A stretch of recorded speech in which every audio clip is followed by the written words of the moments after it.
موमिनो, इस्लाम में पूरे पूरे दाखिल हो जाओ और शैतान के पीछे न चलो, वो तो तुम्हारा खुला दुश्मन है। फिर अगर तुम अहकाम रोशन पहुंच जाने के बाद लड़खड़ा जाओ तो जान रखो कि अल्लाह गालिब है, हिकमत वाला है। क्या ये लोग इसी बात के मुंतजिर हैं कि इन पर अल्लाह का अजाब बादल के साइबानों में आ नाजिल हो और फरिश्ते भी उतर आए और काम तमाम कर दिया जाए? और सब कामों का रुजू अल्लाह ही की तरफ है। ऐ पैगंबर, बनी इसराइल से पूछो कि हमने उनको कितनी खुली निशानियां दी, और जो शख्स अल्लाह की नेमत को अपने पास आने के बाद बदल दे तो अल्लाह सख्त अजाब करने वाला है।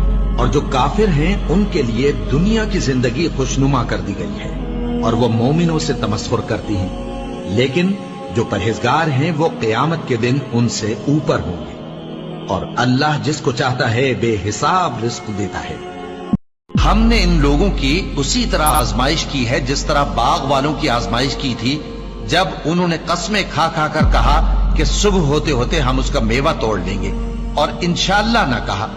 सो वो अभी सो ही रहे थे कि तुम्हारे परवरदिगार की तरफ से रातों रात उस पर एक आफत फिर गई, तो वो ऐसा हो गया जैसे कटी हुई खेती।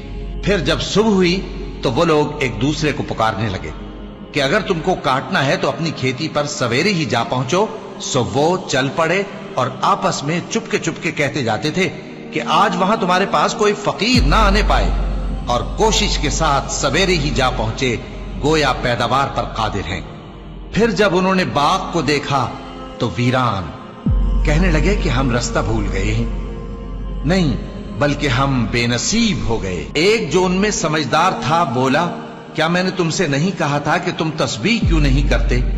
दूसरे कहने लगे कि हमारा परवरदिगार पाक है, बेशक हम ही कसूरवार थे।